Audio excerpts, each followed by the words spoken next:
Time is 6:02 p.m. It is Monday, July 27th, 2020. This is a special meeting of the Argyle ISD Board of Trustees. At this time, we will determine if a quorum is present. Leona McDade, present. Jeff Williams, present. Richie Devonball, present. Brad Lowry, present. Craig Hawksworth, present. And I, Sam Slayton, present. We do have a quorum established. At this time, we'll have the Pledge of Allegiance.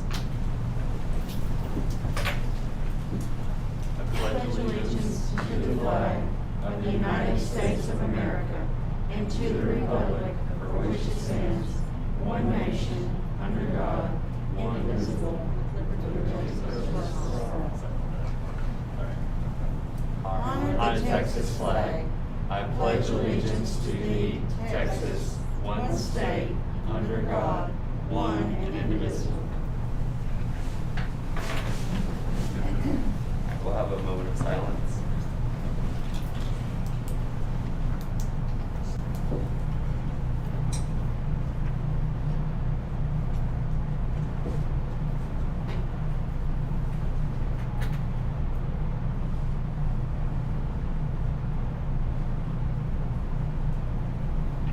Okay. At this time, we have two individuals who've signed up for public speaking in the forum. So we'll have Mr. Brian Montum, please approach the microphone. Mr. Montum, Mr. Williams is going to keep time. You have 5 minutes. He'll let you know when you have 1 minute left. The board, per our policy, will not respond to any questions or things that you have to say, but at this time in open session, but we do appreciate you being here and thank you for your time. So, Mr. Williams, if you'll let Mr. Montum know when his time is starting. Thank you. Good evening. My name is Brian Montini. I'm sorry. Do you mind if I, for intelligibility, or? Yeah, that's fine. I mean, we've Okay. got social distancing Yep. between you and all of the board. Thank you. My name is Brian Montini, 1605 Schober Road in Northlake, Texas. I'm Mayor Pro Tem of Northlake and father of a fourth grader at Argyle West.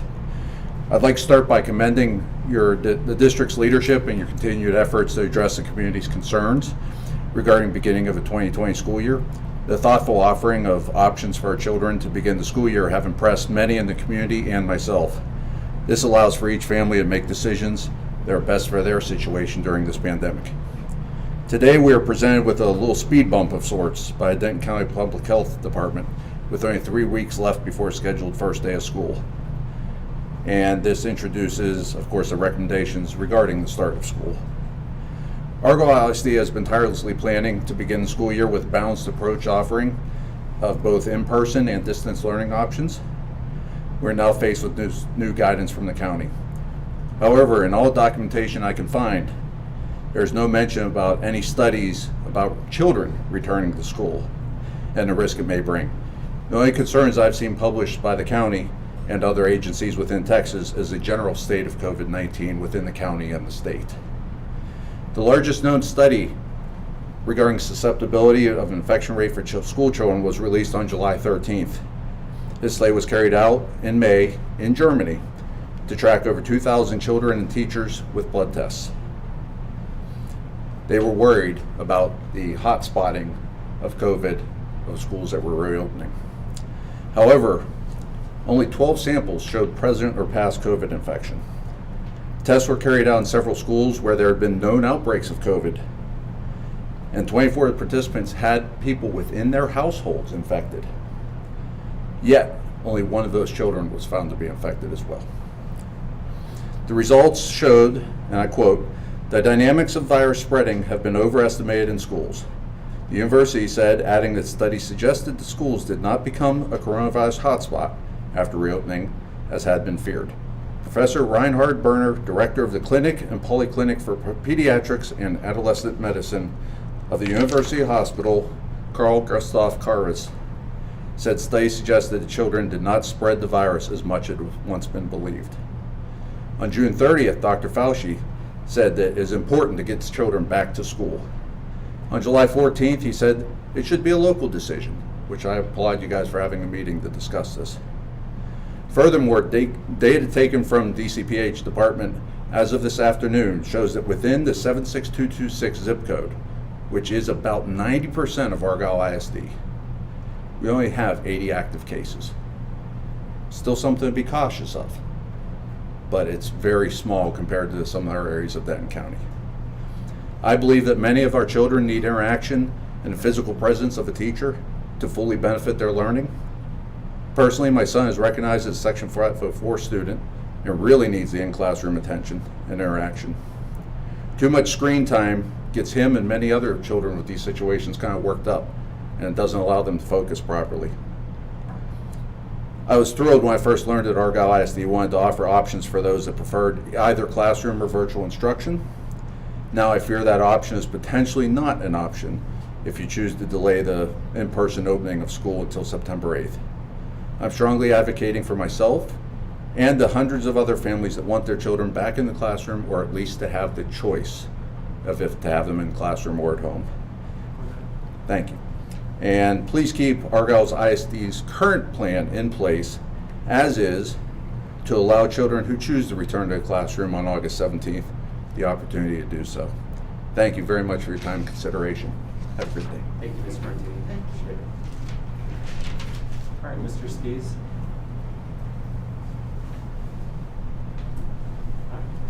Good evening. You've presented before, so you understand Mr. Williams. Yes. Has the time. He'll let you know there's 1 minute left. All right, whenever Mr. Williams says you can start, you're good to go. Yes. Great. Thank you all very much, Dr. Wright and members of the Board of Trustees. Thank you for this time this evening to address this topic. My name is Richard Spees. I live at 116 Shadowwood Drive here in the town of Argyle. I have a 15-year-old son who will be starting high school this year. So this is a big issue, and I thank you especially for the amount of time that you're investing in this. This is a very difficult decision that you folks have to make. I serve on a commission here, and I agonize over some of our decisions, and they're nothing compared to this one. But what I want to do is talk a little bit about what the numbers are out there and how this affects school-age children in particular. So I've spent a lot of time looking at information that's available online, the state, the county, and a lot of information from the U.S. Centers for Disease Control and Prevention. And I want to focus on the information that they updated just as of 23 July this year. I would love to be able to sit up here and read this entire document. Obviously, that's not going to happen in 5 minutes. But some key things I want to take out of this and share with y'all tonight is it does say in here that the best available evidence indicates if children become infected, they are far less likely to suffer severe symptoms. Death rates among school-age children are much lower than adults. At the same time, the harms attributed to closed schools on the social, emotional, and behavioral health, economic well-being, and academic achievement of children in both the short and long term are well known and significant. Again, I'm not reading anything y'all probably haven't already seen, but I just want to emphasize the importance of this. And it also goes on to say the best available evidence indicates that COVID-19 poses relatively low risk to school-age children. It talks in here about how it's not even as bad as the H1N1 flu pandemic from the 2009-2010 timeframe. And that one wasn't, we didn't even shut anything down for that one. So again, it goes on as well to say that extended school closure is harmful to children. This is directly out of their report. I'm not making this up. It says it can lead to severe learning loss, and the need for in-person instructions is particularly important for students with heightened behavioral needs. So again, I would ask you, if you haven't seen this report, please take the time to read the report before you make any kind of decision in here. It does go on to and talk about safety. It does say extended school closures deprive children who live in unsafe homes and neighborhoods of an important layer of protection from neglect as well as physical, sexual, and emotional maltreatment and abuse. I sure hope and pray we don't have much of that here in the Argyle Independent School District. But I want to read the last two sentences here.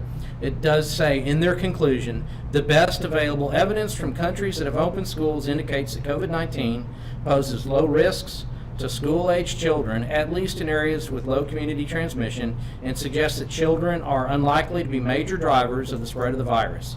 Reopening schools creates opportunity to invest in the education, well-being, and future of one of America's greatest assets, our children, while taking every precaution to protect students, teachers, staff, and all their families. So I thank you for making the online learning available. I think that is so important for kids that are out there that we know they have compromised immune systems. Give them the opportunities. But for the kids that can go to school, let's let them go to school. Let's take the precautions, make the hand washing available, make the hand sanitizers available. Coach Rogers and his team, I listened at the last meeting and everything they are doing, obviously doing a fantastic job, and I thank him for that. And just please take the time and just read the information that's out there before you make any decisions. Thank you. Thank you, Mr. Spees. Thank you. Appreciate your time. We're ready to have Dr. Richardson speak. Okay, I'd like to ask Dr. Matt Richardson, who's the director of the Denton County Health Department, to come to the podium at this time. I want to begin by saying how much we appreciate you, Dr. Richardson, and all the work that you have put in with us, the Denton County superintendents, and how much time you've put in with Andy Eads, the county judge, and how much you've invested in this, coping with and coexisting with the virus. So I really, really appreciate your being here this evening. Dr. Richardson has already been on numerous Zooms that I'm aware of today, so it's been a long day, I'm sure. But he's going to be talking about the status of the virus in Denton County. He's going to be talking about the recommendation which Denton County Public Health Department has put out to all of the school districts in Denton County, and the impact that could have on our district. So we really, really appreciate your being here, Dr. Richardson. Thank you so much, and I appreciate the opportunity to come and get to speak in front of you, Dr. Wright, and the board. We've had lots of Zooms in the last few months. Who knew that Zooming was going to be a new thing? But we lots and lots of time invested, as you said, in discussions with school districts across Denton County, and I appreciate your partnership. Denton County Public Health appreciates the partnership of AISD, and it's been an important one as we have moved about the pandemic for sure. I do want to just give a quick update on COVID-19 transmission in Denton County and talk a little bit about our current status. As of today, as of 4 p.m., 6,208 cases, 51 deaths, 3,361 recoveries, and 2,796 active cases of COVID-19. That's a concern because we added the most cases that we have so far to date in Denton County this last week. We added over 1,100 active cases. And our positivity rate, so the denominator being the total number of viral tests performed in Denton County, the positivity rate, numbers of positives versus the number of tests performed, that rate went up from 15% 2 weeks ago to 23% in Denton County last week. So almost 1 in 4 tests were positive in Denton County last week. That's viral tests, PCR tests, the RNA test, the nasopharyngeal, or the saliva that can be confirmed with that analysis. That's a concern. So the trend is increasing cases by quite a bit, and then the positivity rate increasing, far exceeding the Texas average positivity rate of 13% as reported last week. So we're at 23. That's the second week in a row that we've exceeded Texas's positivity rate. Again, a concern. And so we get asked all the time if there's an individual metric that we would draw a line in the sand and say that we would roll back the opening of Texas, we would close school districts. There are several points there that I'd like to address. First, metrics are difficult when taken individually. The numbers of active cases can be driven by the numbers of tests performed. Positivity can be directed by the ascertainment bias, a great statistical term talking about how people select to be tested. No metric is perfect, and that's why we don't want to dictate a metric as far as a reopening or a scaling back. And I think both nationally and statewide, those metrics have been discussed openly, and yet what we found is Texas hasn't been able, by using a metric, hasn't been able to open up something due to a 14-day decrease in a trend or a 21-day decrease. We're very hesitant to recommend that because honestly, until there's a vaccine, reliable antiviral treatment, if there's herd immunity approaching 75 to 80%, without those things being present, the virus is just going to continue to burn. And we do know that. That's just the science that's before us. So, obviously, when it comes to public health recommendations, it's important to us to take a balanced approach, and that's what we believe we've done. That's difficult because certainly there is an argument to be made that any additional exposure is dangerous and could lead to mortality and morbidity. There's no question, but continued exposures can lead to illness and death, and that is evidenced by the numbers that we have presented so far. And that's just the reality. However, we also know that health is a holistic metric. Health is something that we all aspire and attain, really aspire to and hope to obtain. And so when we think about a holistic approach to health, obviously in-person instruction is important. I think we all understand that the previously referenced CDC report highlights in-person instruction and how important it is to the educational attainment of children. And certainly as public health practitioners, we would not refute that. I would note, and I think the commenter mentioned, that does have a big caveat, that report, and it talks about in communities of low transmission. And again, when you look at our active case rate and our positivity rates, Denton County as a whole is not a community of low transmission. In fact, our transmission countywide is increasing. In addition to, we have a number of deaths that are still under evaluation. So our mortality is even exceeding what we've already reported as we try to validate and certify deaths of COVID-19. So with all that being said, we did provide Dr. Buchanan as the appointed local health authority. Dr. Buchanan, per statute, he did provide a recommendation. It is a recommendation. It is not a mandate or an order. I know that some health departments have chosen a mandate or an order. We in Denton County do not necessarily believe that the Health and Safety Code and the existing statutes allow for the health authority prior to isolation and quarantine in a group gathering. We're not sure that the TEA and the governor's office and understanding about who has the authority to do what. I'm not sure that Section 81, and according to the Civil District Attorney's Office, who is our legal counsel, they also do not agree that we have the ability to order or mandate for a school district. That is in opposition to other school districts and other local health departments. Don't know what to say about that other than our interpretation of Section 81 remains the same. In fact, the governor actually precluded in one of his earlier executive orders, precluded the use of Section 81, which is what local health authorities and local health officers use. So I'm certainly not an attorney, and I'm not going to get in a legal debate about that, except to say that in decades working in public health, I think we have a crisp, clear understanding of the Health and Safety Code, and we're not sure that a mandate or an order is a legal remedy at this point. So we are offering a recommendation, and we did that to Denton County superintendents today. That was in a form of a letter we provided to the superintendent and school boards. That recommendation is to delay in-person instruction until September 8th. Had multiple questions about, is there a magic reason about September 8th? And there is not. In fact, other school districts have said that they were going to wait until late September, early October, because they were concerned about incubation periods and transmission over the Labor Day weekend. That is a concern to us as well. And yet we don't have sufficient scientific evidence of transmission currently, today, to delay or recommend a delay to late September. We do reserve the right as public health practitioners to amend the recommendation, and we would provide that to you should the science continue to evolve and should community transmission increase along with positivity rates.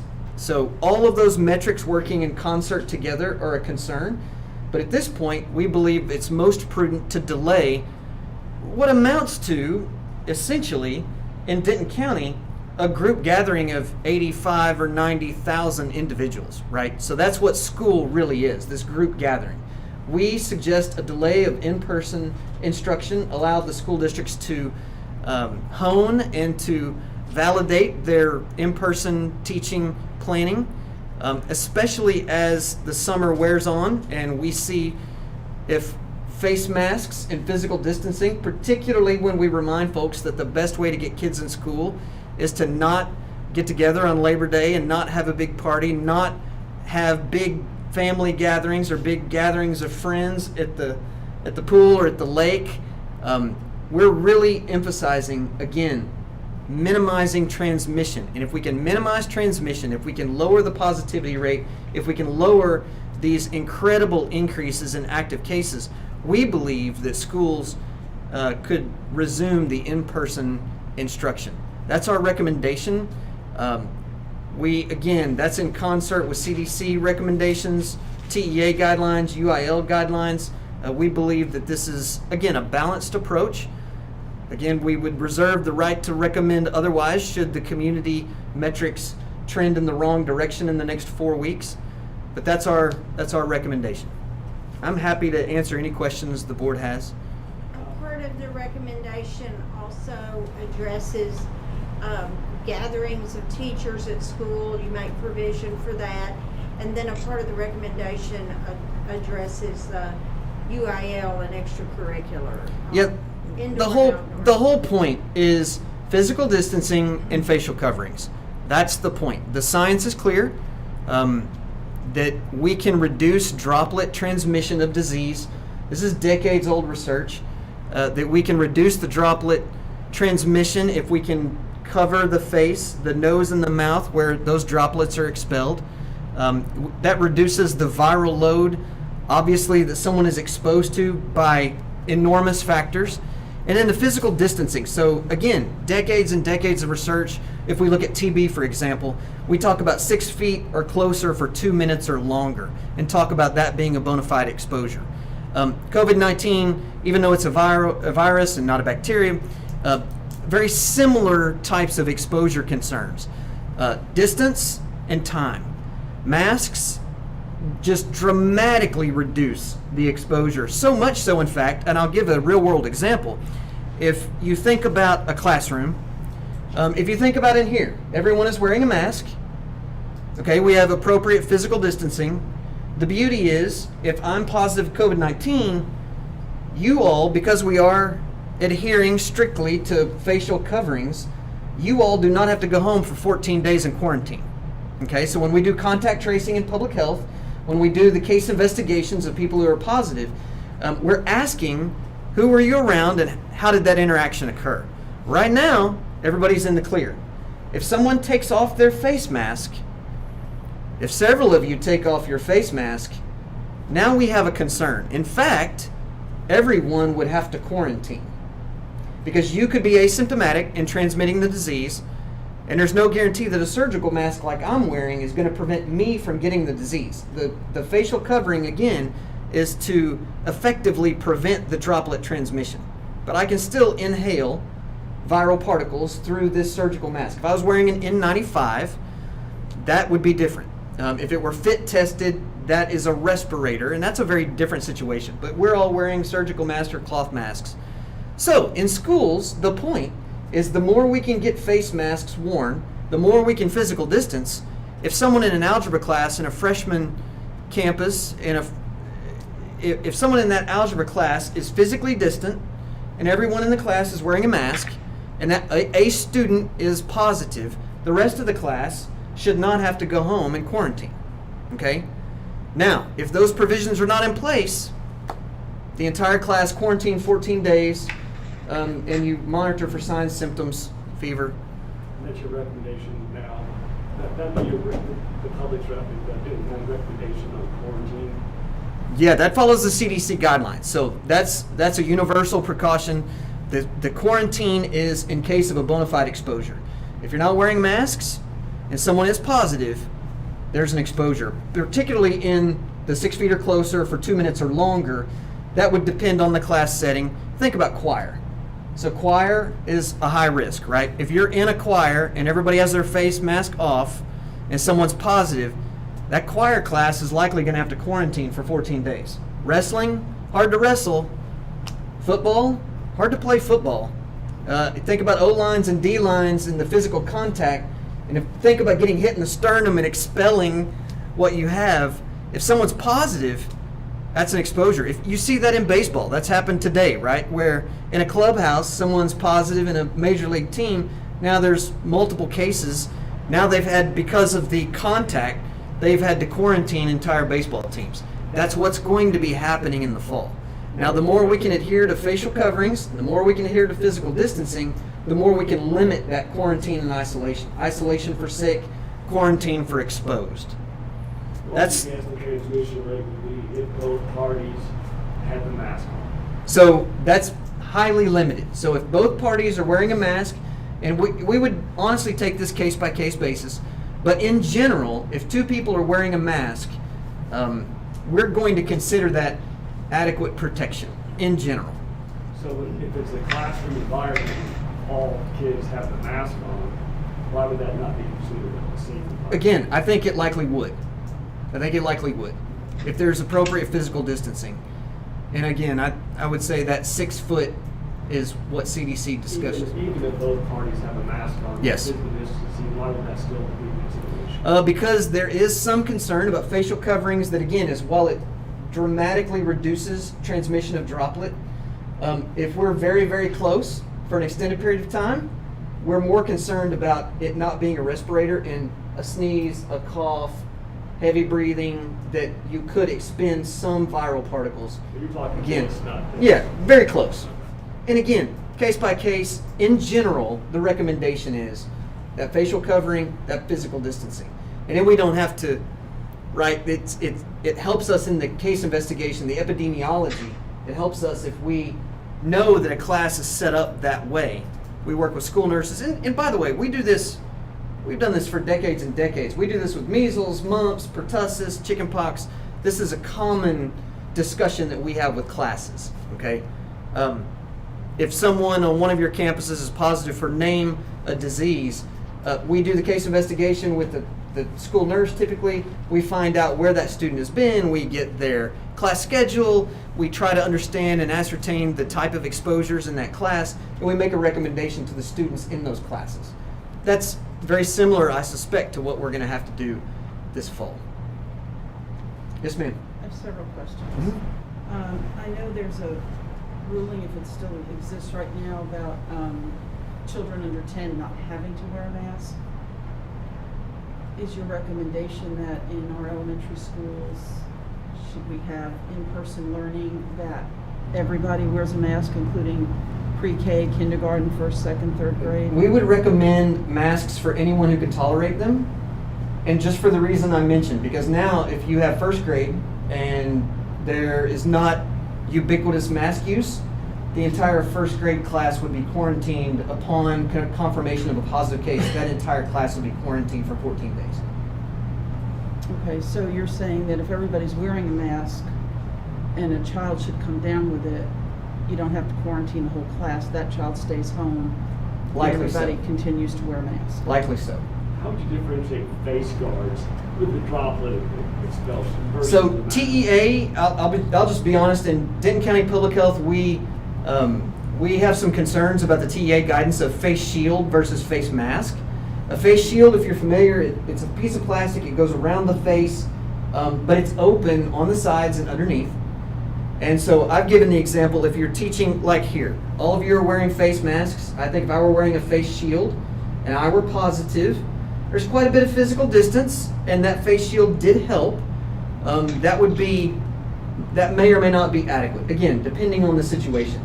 But if I'm a teacher and I'm teaching class and I have a face shield, but now I go from the didactic learning right up front in the class, but if I come and help you with your individual homework and I walk through the class, we do not believe that face shield is adequate.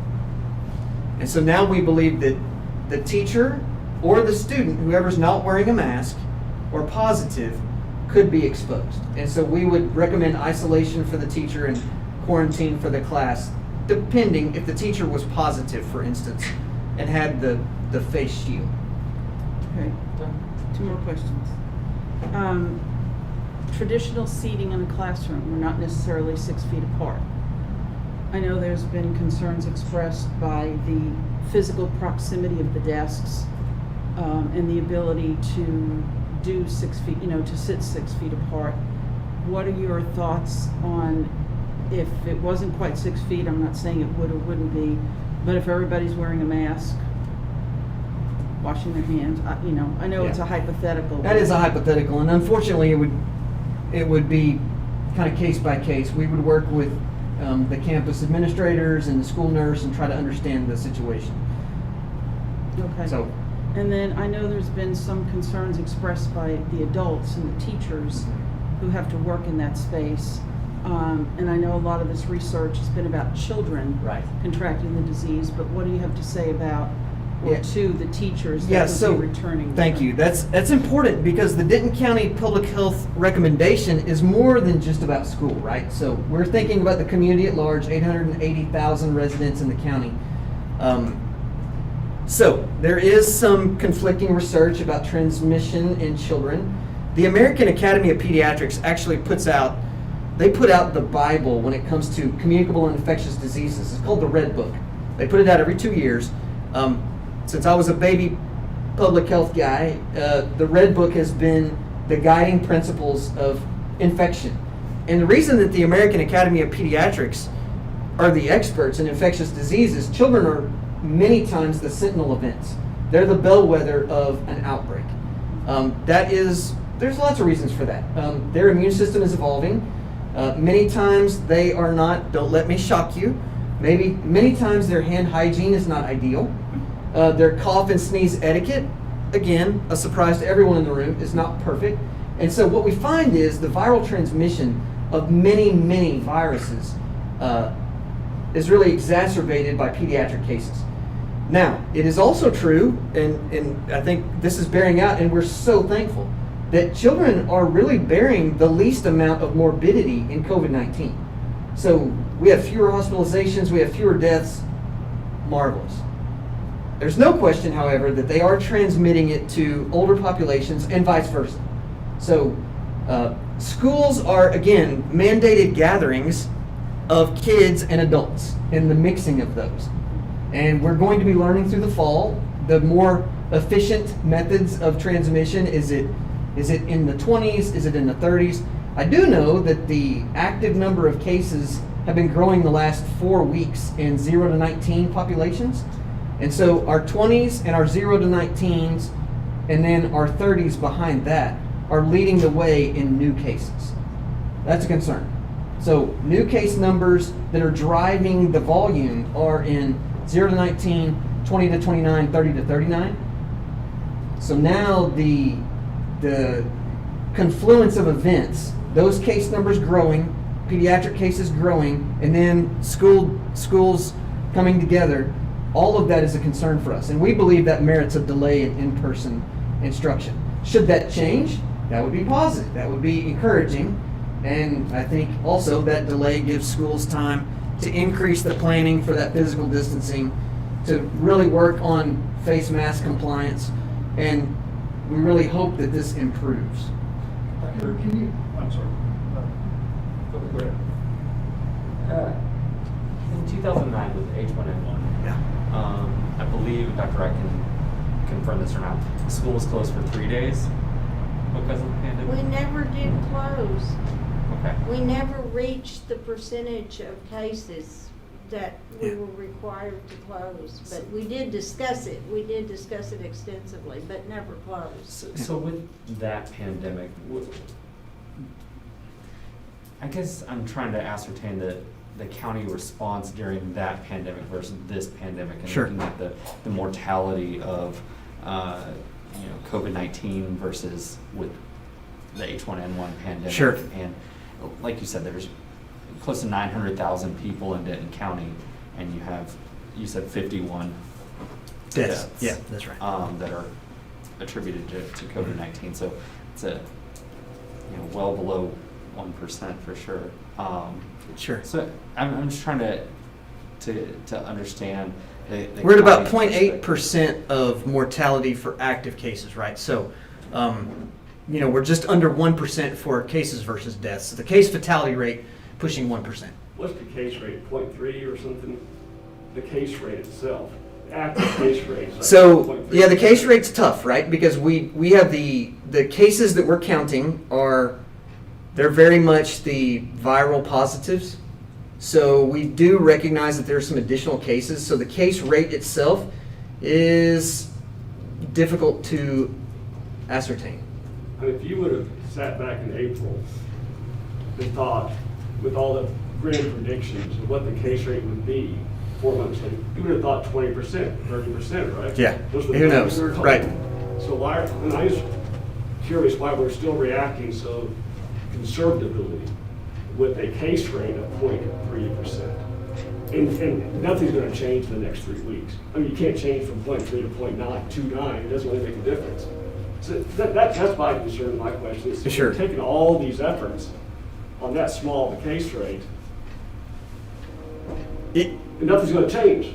Yeah, I think so. So that's a flip side of a coin, right? So if nothing's going to change, why don't we just close it for the year? See, we've got a struggle. Yeah, we've got a struggle in that we want to balance it. So we're seeing the positivity increase, we're seeing the active cases increase.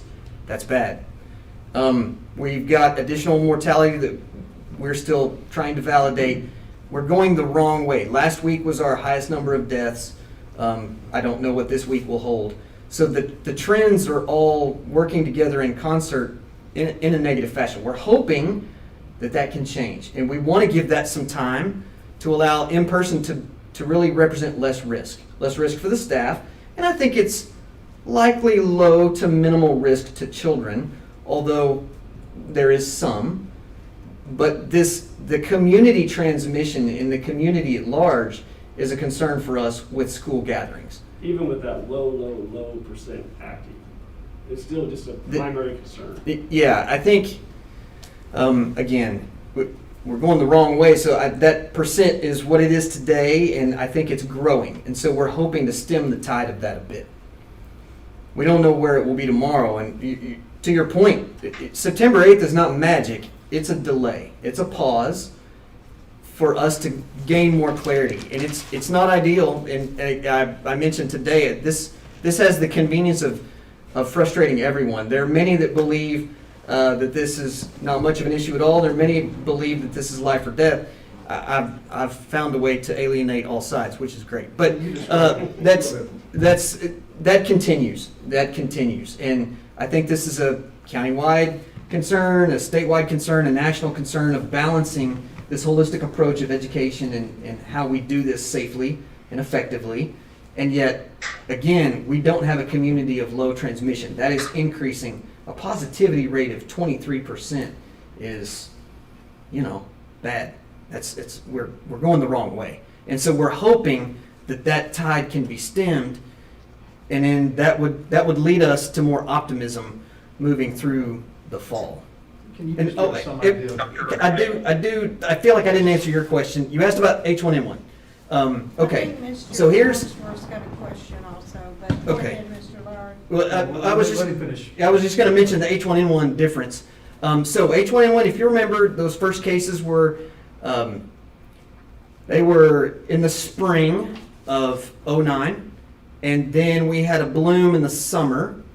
But one of the chief differences was we had a vaccine by the beginning of fall. And so that's an enormous difference in that without the vaccine, the herd immunity would have remained low, and H1N1 could have been very, very different community-wide. It was pre-selecting pediatric cases, and those bore the brunt of mortality, and that was a surprise. So it was a tough influenza A, and it was just harder on kids. We were learning that as the summer went on. I think the reporting in 2009 was not as precise as it is now. So were 2009 to happen today, that might look a little different. But then that reporting, if you remember, influenza is not reportable to local health departments by law. So there's a list of reportable conditions, notifiable conditions. Influenza is not one of those. Pediatric death is. But what we found was doctors and laboratories, first of all, laboratories are the typical ones that report diseases to us because it's automated. So a computer, you get a lab run, the computer sends us a fax, very automated. The law says that doctors and laboratories have to report. So if you did a flu test on a pediatric case, it was not required to be reported to public health by law. The deaths were, unfortunately, the deaths were lagging. We couldn't see that with that same visibility that we're seeing with COVID-19 because we get all positives when it comes to the viral tests. So I think that would change. I think the 09 response would change. But certainly a big difference was we had a vaccine in about 5 months from April to when the vaccine was implemented in the fall. And that, of course, gets us to herd immunity so much more quickly. So that's some of the differences. Okay, I'm sorry. What would you want to see on September 8th or whatever the date is for you to change your recommendation? We would likely just let it expire if the case counts were decreasing, positivity was decreasing, and mortality was decreasing. And I think that would give us hope, and then we would follow the school calendars as designed and see where it brings us. And honestly, we don't know what else to do other than that. Not necessarily large decreases, but just a change of the trend? It would be all of it together. And I don't want to commit, Dr. Buchanan. I think it would be interesting to see that in concert and in contrast with what the state was seeing, what other counties were seeing. I think all of that would be part of the conversation. One other question. You mentioned a couple of times the quarantine, the 14-day quarantine. If certain events transpired, are those, if you could remind us, would those be mandated or just guidelines? And from whom do those quarantines? Those are recommendations. So when it comes to isolation and quarantine, public health officials, local health officials like myself who are appointed, Dr. Buchanan who's appointed in the local health authority, the Health and Safety Code does allow the local health authority or the local health officer to do a control order.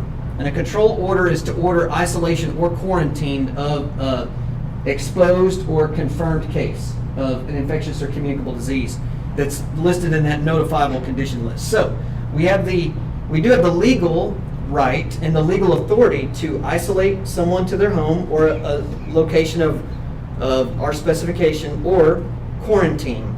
Isolate for sick, quarantine for exposed. Those are control orders that we can enact. With 6,200 cases, we don't do that. And the point of a control order is if someone is given a control order and they violate it, we then take the violation and the scientific evidence of the case and we can go to district court, and then the court can issue a ruling. That is the legal structure of the Health and Safety Code. And so I would just say that right now with 6,200 cases, we are not enacting control orders because it's a pandemic. We pursued those in early March when we were trying to contain COVID-19, but containment countywide, statewide, nationwide, globally, containment was unsuccessful. So we weren't able to limit transmission with just quarantine and isolation. And looking back, now we realize that's likely because of asymptomatic transmission. So people were spreading the disease without having a symptom, and so no one knew they were sick. They didn't know to get tested. They couldn't get tested. We didn't know they were positive. They're out in the world spreading the virus. So that's how it, which again is a concern in schools.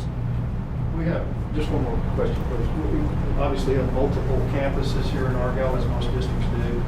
Elementary is a very different dynamic than the high school. Do you have? For sure. I presume you have varying degrees of concern, one versus the other. Do you you talk about that just a bit? Yeah, and the concerns are how many kids are in the class, so that speaks to distancing, and then how willing or able are they to tolerate wearing a mask. So as you get closer together and mask use is less frequent, then and you get a positive case in those classes, you're going to have to quarantine the class. And that's, those are just, that's just the reality. Unpleasant and unfortunate, but I do believe that's realistic. Oh, Mr. Hawksworth, you have a question? Yes, ma'am. Mr. Richard, can you hear me? Yes. So you've been talking about a lot of the stats and giving us a lot of the data, the things that are going on in Denton County. I'm sure that you guys look at hot spots within Denton County. I heard one of the other gentlemen who came up to speak earlier looked at it from a zip code perspective. I don't know if you use zip codes or not, but can you tell us how you look at those, how you look for hot spots, and then tell us how our area is sitting within that? Because it doesn't seem like our area, based on the gentleman before and the data he gave us, our area is a hot spot within Denton County. Yes, we're in Denton County, but it doesn't seem like the number of cases we have in our area are contributing to that overarching increase you keep talking about. Sure. So hotspots were really important when we talked about containment. So if you think back to March and April, we were really looking, the contact tracing was highly detailed. We're really looking for individuals and their exposures, who they've exposed, the time that there's a contact. All of those details, hypercritical, very, very important. That's when we were worried about containment. Now, in truly a global infection, the pandemic, hotspots are difficult to understand and honestly really almost don't exist anymore. Really, case counts follow population metrics. And so what we see is the most populous communities in Denton County have the most cases, and the smallest communities have the fewest cases, with some exceptions. Obviously, a smaller community, if you take a very small community and you have 2 or 3 households that have multiple members in a household, that can spike the case counts and the per capita for that community. We see that some in small communities, and that makes sense because, again, household contacts are most likely to be infected. But when we talk about Argyle, if you think of the town of Argyle, relatively low case count, but a relatively low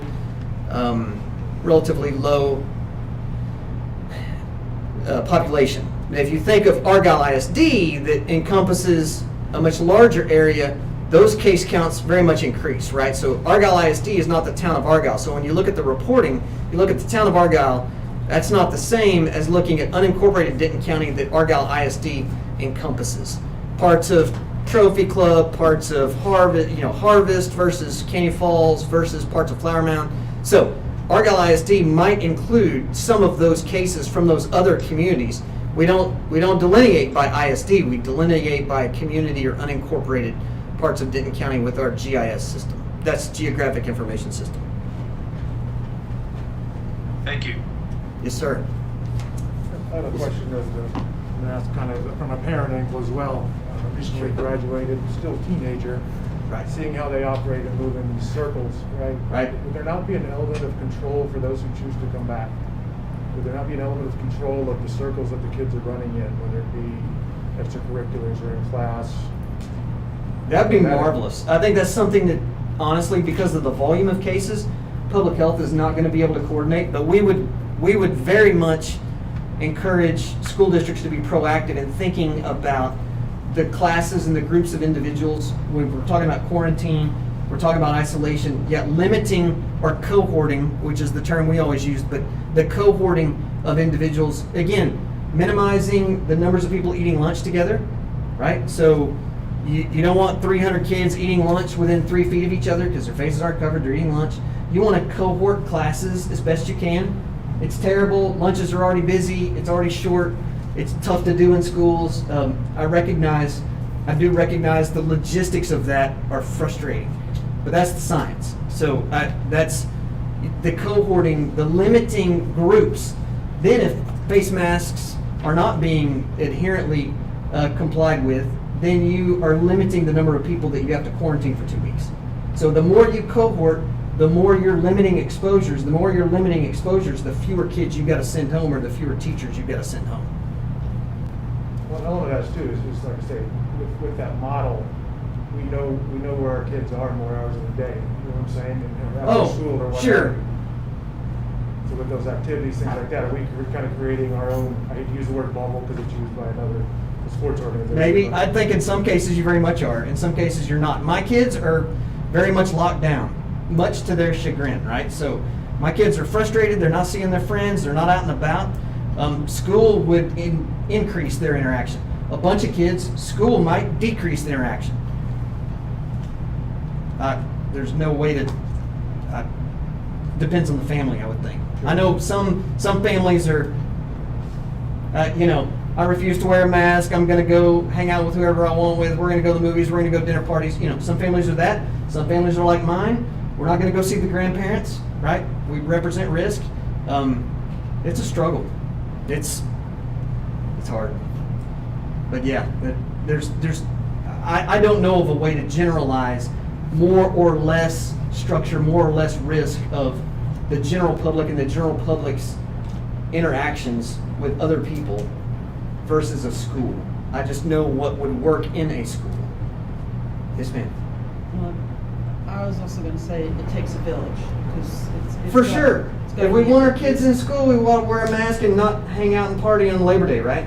Yeah, it takes a village to do this, obviously. It does. So on that, kind of following up on the age thing, you said that there's a marked increase in the 0 to 19 group. Yes. Are you able to disaggregate that a little bit more specifically? Do you tend to see, is it the little kids 0 to 5 that are really a high number, or is it more your teenage group that might be getting out and about? Where are you seeing a higher rate? I don't have that information in front of me right now, but we are dichotomizing our web reporting. We're going to be rolling that out this week. We're going to be 0 to 4, 5 to 11, 12 to 19. Okay. And so we're going to be breaking that out. That matches the state reporting. I will tell you, when it comes to reporting a pandemic, especially in a small government agency, we are building the race car during the race. So we have limited computer programmers in Denton County, and certainly my epidemiology staff is limited. We are doing the best with the resources we have, and some of that is data management. Right. So we are tweaking our data, and don't forget, so we talk about these cases. We built a database, a very interactive SQL database. I don't even understand the technical aspects of it all, but we have a database that's updated daily with 100 variables per case. And that is then translated to our website, and we do it by zip code, by age cohort, by city, municipality. We do actives and recovereds. There's lots and lots and lots of information on our website.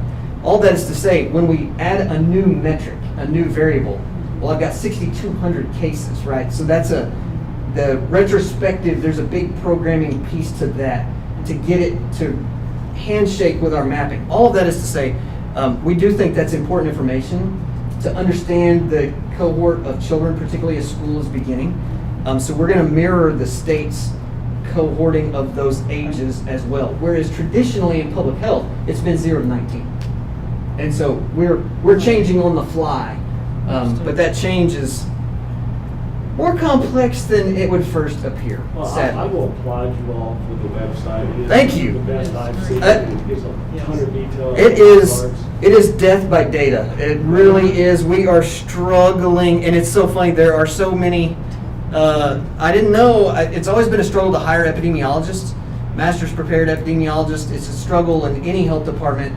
But social media has taught me that they are ubiquitous. They are limitless in the world, and so I'm hoping to expand my workforce. But yeah, that data management has been such a struggle. We have a statewide database that we had used, but it was not sufficient. So we built ours from scratch at the end of March, and I've been really happy with it. I think communities, we've had other counties that the communities straddle counties, and they have been very complimentary. That our data is easy to use, and we hope to get that. We hope to make that as transparent as possible. I will say, we feel very, very good about the validity and the accuracy of our data. But there is a downside to the validity and accuracy, and that is it's not as fast. So other counties, for instance, will report the numbers of positives that they get every day, but they won't investigate them. They'll just report the faxes they got or the computer notifications they got. We take a different approach. We actually, and we've run 24 to 72 hours behind, but we investigate every case as possible. That means that when we put it down, same for deaths, we take the medical documentation, we take progression of disease, we take a death certificate, and we take the positive test result, and we evaluate all of that, because you can die with COVID-19 and not of COVID-19. If you get hit by a car, but you tested positive that day, maybe or maybe not you died of COVID-19. We try to tease that out. But even if a doctor puts COVID-19 on the death certificate, we still try to understand the progression of disease. So we are hyper conservative when we report mortality in Denton County. And we do the same as we can with the active case counts. And also, I like, you got the hospitalizations. Is there any data, you mentioned before that obviously 0 to 19, maybe even higher, or less mortality rate, less severity. Is there any mortality rate so far, and or is there any hospitalizations even? What are you seeing? There have been no pediatric deaths in Denton County of COVID-19. Hospitalizations, I'm not sure.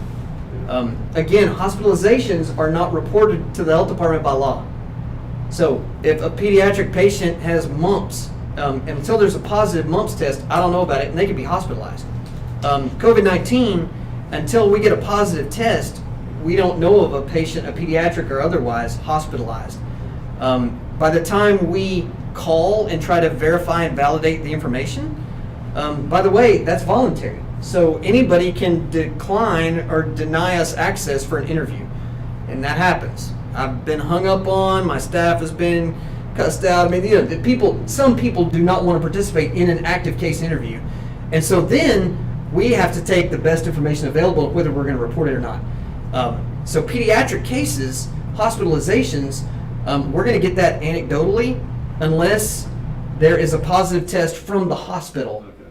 Now that could be in the ER. But what you're seeing so far. But what we're it's not seeing as so severe far as even the is flu to these kids. Yeah, I think Okay. again, children are bearing a very low morbidity for this disease, and we're all thankful for that. I mean, that's amazing. I think the transmission is still an open question. That's a concern. Again, in a pandemic, it's hard to pinpoint, right? So what if I'm positive and I have a positive kid? Did I give it to the kid? We talk about incubation periods, but then where has the child been? Where have I been? Again, in a pandemic, hard to pinpoint. At the beginning, when you're containing disease, that's different. But now we're mitigating. We're long since past containment, and so that's a struggle. It's hard to chicken and egg a household full of COVID-19, particularly because children are poor historians. Stop me if you've heard this before, but maybe they're poor historians of symptoms. That's a struggle for us as well. Can you clarify what the county is recommending in regard to, it's pretty clear in classroom learning for the next 3 weeks, but for UIL activities, the football, volleyball, the band, all of that, is that the same recommendation, or is there any flexibility? It there is. for- It is. And That- it's to me, just, that seems like two different dynamics for social distancing, when you have a crowded school building versus people out on the field somewhere. well, I think it's both. So if you think about a band, if a band is outdoors practicing, well, that's already better, right? They're not in closed space. Physical distancing is important. But if the band is practicing, and yet if students are not playing, if they're wearing a mask when they're not playing their instrument, they're physically distanced, they're outdoors. Okay, so what does that mean? Well, that means if a student is positive, now we're interested in exposure. But when we hear about face mask wearing, and we hear about physically distanced, and we hear about outdoors, we likely won't have to quarantine the whole band. But if you have a band in a gymnasium, and it's all the flute players, and they're playing in a circle like this, one flute player is positive, everybody gets to go home. And if you think about football, again, if you're doing individual conditioning, but you're physically distant, if you're running laps, if you're doing push-ups, you're lifting weights, but you're apart from others, and if some of that you're wearing a mask and some is not, but if you're outdoors, I think depending on the situation, you might not have to quarantine the whole team. That could be case by case. But if it's pads and it's O-line and D-line and it's full contact and a kid is sick, I think you're going to have to quarantine the team. And we're seeing that, again, I don't think we're unique there. That happened earlier this summer in different school districts. I can't speak to AISD, but I know of other school districts, volleyball, club sports, cheerleaders. I mean, you saw. We did have some that we Yeah. shut down, but not football, but. So, yeah. We did So, have. I mean, I get football. I won't tell you what team I root for collegiately, but I'm a big football guy, so I'm crying tears of pain for my Saturdays and my Sundays in the fall. But it's hard to imagine because entire teams are going to be exposed. Question? Yes, Two ma'am. questions. I'm writing them down. Positivity rate going up. You know, if you're looking for something, you're going to find things. Ascertainment bias, yes. So is it because you're testing more? It is not. So positivity rate, and that could be driving active cases. Okay. So if you do 1,000 tests and then you do 10,000 tests, you're going to get more positives, right? But the positivity corrects for that. So positivity rate is numbers of tests positive per 100. Okay, so if I do 5,000 last week, which we did, I think, 6,000 tests 2 weeks ago in Denton County. And we had 950 positives. But is that markedly higher Well, all rate right, of so testing than? let me give my a month example. ago? So 2 weeks ago was about 6,000 tests and 950 positives. Okay. Last week, there were 4,800 tests and 1,100 positives, right? Our positivity rate went from 15% to 23%, 23 and change. Mhm. So the numbers of positives dramatically different per 100 tests. So when you hear about tests are driving positive, well, of course. I mean, if we do 1 million tests versus 100,000 tests, yeah. But the test per 100 is really important because that's telling you how many people in the community are positive in relation to a standard, right? 100 tests. Well, it's not randomized tests, so it's people are coming in with symptoms. Yes. So That's the reason why they're getting tested. So, but that's ubiquitous, right? So one of the great things about a positivity rate is people in Dallas and people in Fort Worth and people in Texas and people in Massachusetts likely have the same motivations for testing. So that while it's not precise, the sample bias of people who are ill or exposed is somewhat standard. It's not perfect, but sick people in Dallas and sick people in Fort Worth and sick people in Denton and sick people in Louisville, we're assuming some standard utility of testing.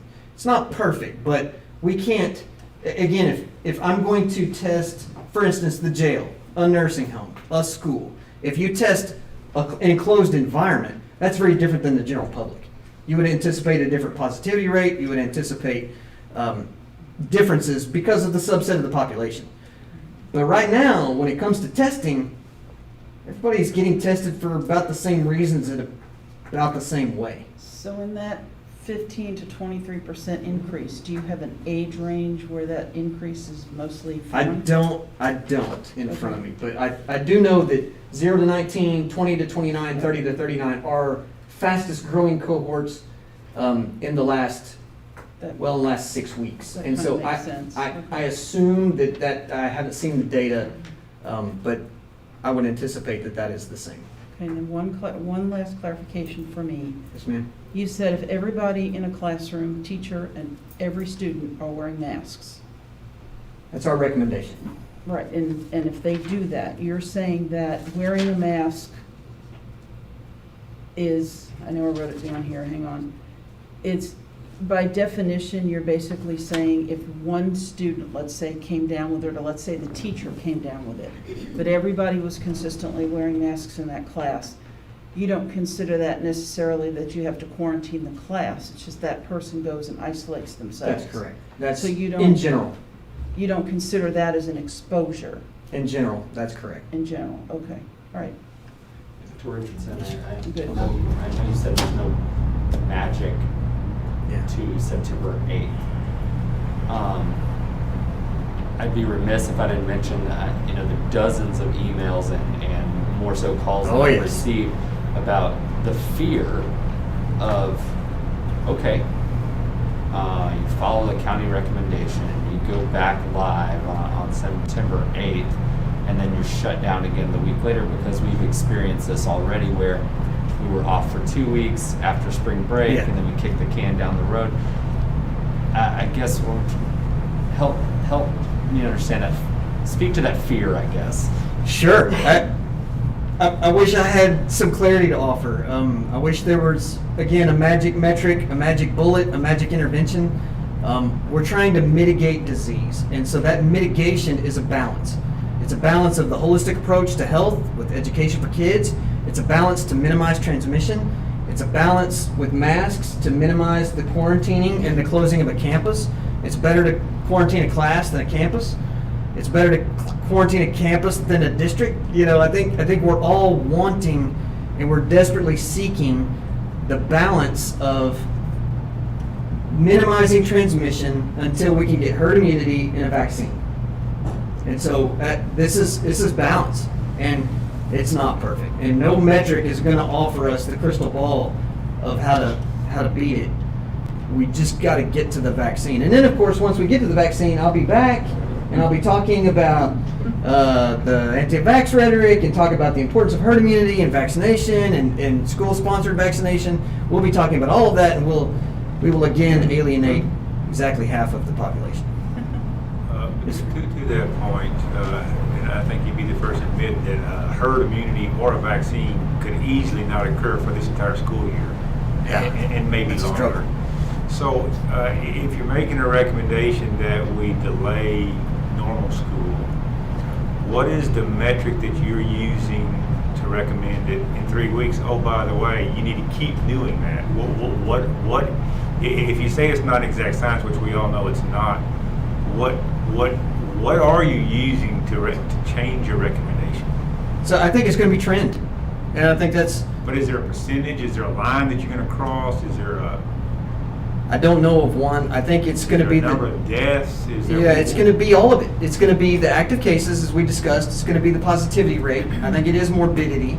I think it is emerging science on disease transmission. 9 weeks ago, 8 weeks ago, 4 weeks ago, our understanding was different. I think this is a pause, and hopefully we can sort of catch up, understand better pediatric transmission, understand better some physical distancing science that we can intervene in classrooms. I'm hoping for all of those things. And so if the trends are down, again, when we talk about the recommendation and delaying in person, that gives the district time to increase physical distancing measures and metrics and really interventions, whether it's finding additional spaces, working with classes and schedules to be able to spread students out a bit. All of those things, this gives some additional time for that instead of beginning in mid-August, which was a concern to us, with incubation and transmission of disease with these active cases, this flood of active cases. So, yeah, we don't want to get married to a metric because we don't have it. It's all of it in concert. All of those is in addition to hospitalization. So and again, we're talking about schools because this is a school board meeting, but we're looking from a community perspective. So my good friends in Hidalgo County, reporting 500 cases a day and 30 deaths a day, and you have strike teams from the Navy at the hospital. That's what we're trying to avoid. And so that avoidance, part of that is schools, part of that is this group gatherings, but we're trying to maintain community medical infrastructure so that people can have strokes and babies and heart attacks and hip replacements. When that doesn't happen, then that's when really our communities erode. And this is the balance. This is just one element. Schools, lots of meetings today. This is just the school meeting, but lots of meetings discussing those levers to pull and how to maintain and balance the needs of education and stemming the tide of transmission. But so now we're getting to the core of the problem, right? Everybody has an opinion. You may have a slightly more educated opinion than anybody else in the room, but you by your own admission, who the hell knows, right? So how is a school board supposed to weigh the very real concerns of pediatricians, parents, of the downsides of not coming to school with the statistics that you're reporting about holding people away from school. It's a very nebulous thing, and it's very hard for anybody to make it to weigh, because sometimes when I hear the health officials talk, it's like it's really they're only talking about the consequences on the health side. Our job is to weigh the other side as well. Indeed. But I'm not hearing any guidance on how the hell we do that in terms of truly weighing the consequences. I mean, you've done a pretty eloquent job of laying out the consequences of us all coming together in traditional school. You spoke almost no time, and I apologize I was late, so maybe you did. And I know it's not your field, but Yeah. the consequences of us hovering in our homes with admittedly very low, certainly mortality rates, never mind morbidity rates in the population that's going to be gathered. Can you speak to that at all? Because that's really the hard decision that Sure, we're it is. tasked with, and You're- we're really only hearing one side of it. Yeah, and you have an unenviable position. There's no question. As I have an unenviable position in different elements, but yeah, you're right. We can't with precision give you a pro and con list that takes every situation under advisement. We can only, and as a public health practitioner, someone with graduate degrees in public health, I'm public health guy, Yep. which is why it's a recommendation. You're the school board. And you were late, but I think we talked about the role of local health officials in the health and safety code. I'm not part of the education code, right? So I know our piece of this, and we bring the recommendation to you to give you the best science that we have available, to give you the recommendation on elements of what you do as school board members and as administration in schools. We give you our best guidance and then leave it to you to act upon that guidance. And obviously you have our recommendation. We stand by that. I'm not sure I can help you on the other facets of your decision making. Yeah, right. So I just want to be clear for the record. Your recommendations are strictly guiding us on the best way to minimize the number of Community cases transmission from it, of right? COVID-19. That's correct. Right. Okay. Absolutely. And just my last question, we've said that there's very limited percentage-wise of infected people, in Denton County. But what's known right now, active cases is 0.3%, let's say. It might be 3 times. Yeah, sure. that. It might be. Hard to know. A percent. Hard to know. And so the odds are that we have a low percentage of kids even coming to school asymptomatic and infectious. The odds are. Right. And if we all wore masks, that drives those odds down almost 99%, right? Which we know because of April when we closed Texas, right? So when we talk about flattening the curve, guess what? We flattened the curve. Now, to Dr. Bitter's point, the flattening the curve had some costs. And I think we all recognize those economic, social, enormous costs.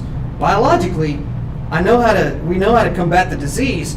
We send everyone home and no one sees anyone for 1 month, right? Like that's the biology. We recognize that's not possible.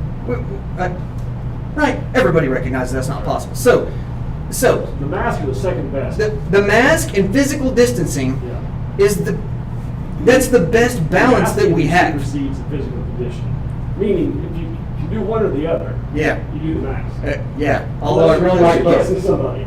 I really like both. But yeah, the mask is just hypercritical. Again, droplet transmission. Yeah. Okay, so that's funny enough. Yeah, you got But it. the idea of the 3 weeks, your recommendation, right, the 3 weeks, it's to get the district and the district employees a chance to learn and get us a little bit better situated, or you're hoping the curve is going to get a little flat? Both. Because what happens? Both. So your recommendation is always going to be stay at home as long as the numbers are where they are currently. I don't know that. Yeah, I don't know. I don't want to commit to that. Yeah. Yeah, we're just looking for some guidelines, right? Sure. They gave us the guide. We all want precision. I mean, we're desperate for it. You're desperate for it. I'm desperate for it. It's not precision. Here's what I'm wanting to put on the record. It's that when a health official speaks about a health issue, you're the guy. And if a board goes against that, and then it looks like we're not listening to the health officials. But what's so important, I think this board understands, is everything you're saying is spot on. Really good health information is not the only issue. Agreed. And so it can't be the only person, the only point of view that we listen to. Al, I hope you have other people speak to you today. Yeah. So Thank you very anyway, much for your not to time. take away with what you're saying. Sure, I understand. Thank you. Mr. Hawksworth, do you have any questions? I'm good. Thank you. I'm good, thanks. Okay. Anybody else have questions? Thank you for your time. I Thank you. appreciate the Thank you. opportunity. Thank you very Yeah, much. we want to thank you very much, Dr. Richardson, Thank for you. coming. It's much appreciated and very helpful. sir. Thank you. Thank you. Mr. Hawksworth, stay on the computer and you won't have to log in again, okay? Just stay on Okay. and we'll All right. relocate you. All right. All right, the time is 7:18 PM. We will retire to executive session.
9:16 p.m. we have returned from executive session.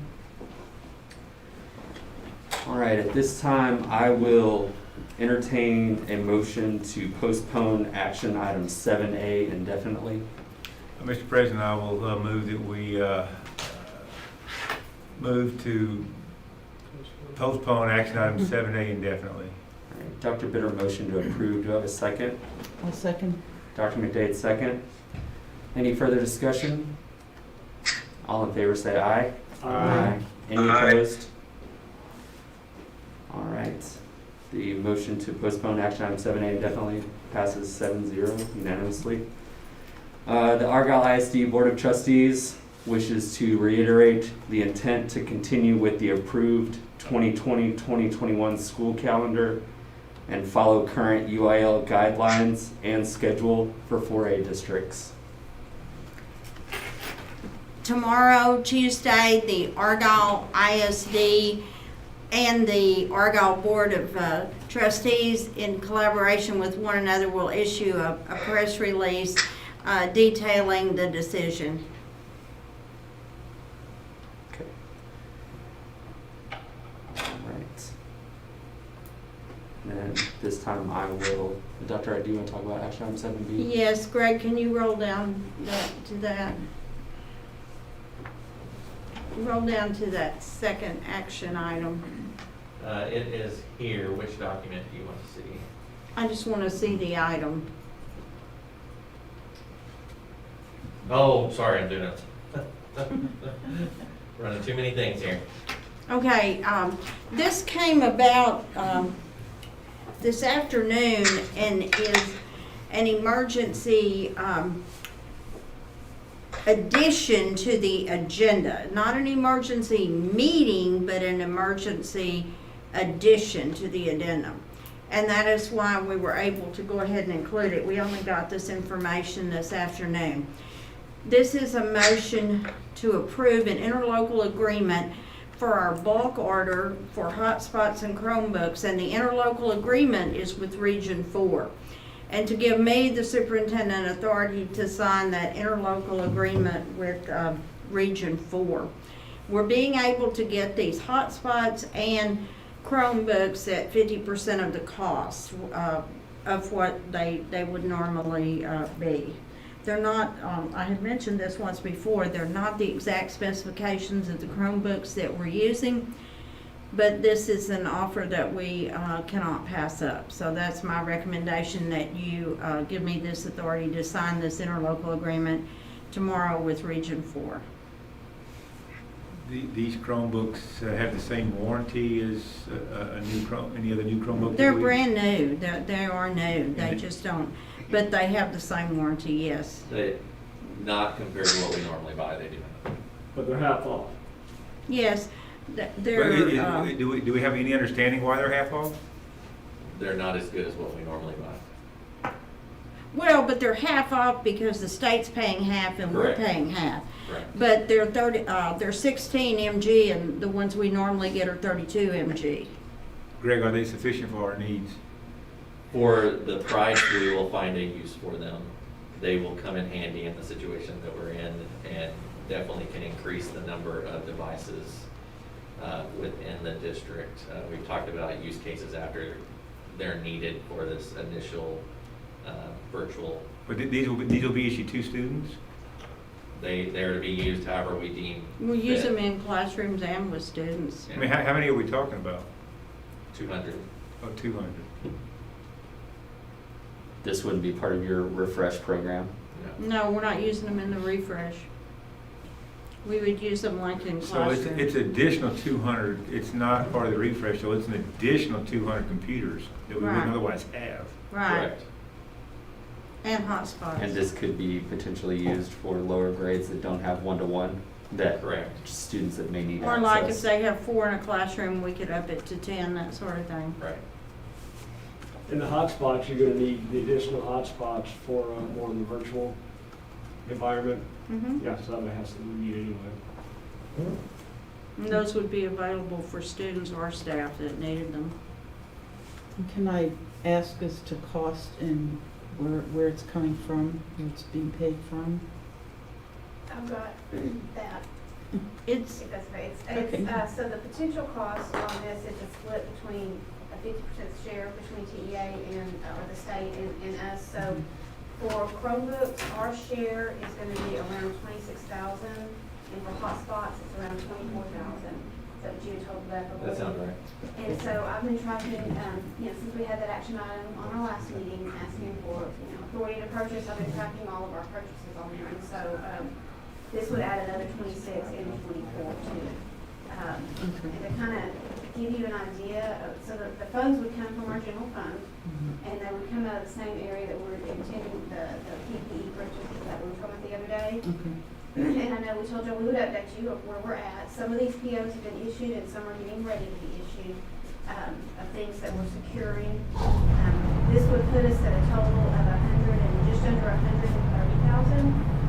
We've got some other things that we're still looking at that aren't included in this yet, mainly the temperature scanners that we're still pricing to walk through the doors that we're talking about. We looked at a demo of those today. So that would be on top of there, and this also does not include potentially some electrostatic sprayers.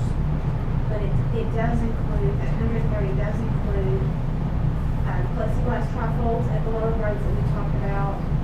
It includes the web cameras, it includes teacher desks, plexiglass for middle school, high school, it includes the reception areas, plexiglass, it includes for the cafeteria, plexiglass, and it includes, I think it just said web cameras and the Chromebooks and hotspots that had the detail in it. And this is I'll all- actually have that for the next board meeting, but I know that you wanted a question. this is all part of what's being called Operation Connectivity by the Texas Education Agency. And Greg, when students have computers that break, whatever, is there sometimes a lag period to the time they can get either a replacement or theirs fixed currently? Yes, And can these computers help fill that void? for sure. Additional devices will help tremendously, especially at the price. I mean, I've never heard of getting devices at this cost. I don't want to focus on the price right now. I just want to make sure we need them. I don't care about any price necessarily. If we don't need them, they're not cheap. We need them. No, they'll definitely help in the situation that we're in, and we can find a use for them, like a needed use. Yeah, At okay. this price point. That's all I wanted to be clear about. Any further questions? All right, I'll entertain a motion to approve action item 7B as presented. I'll make that motion. Mr. Deffenbaugh, motion to approve. Do I have a second? I'll second. Mr. Williams, second. Any further discussion? All in favor say aye. Aye. Any opposed?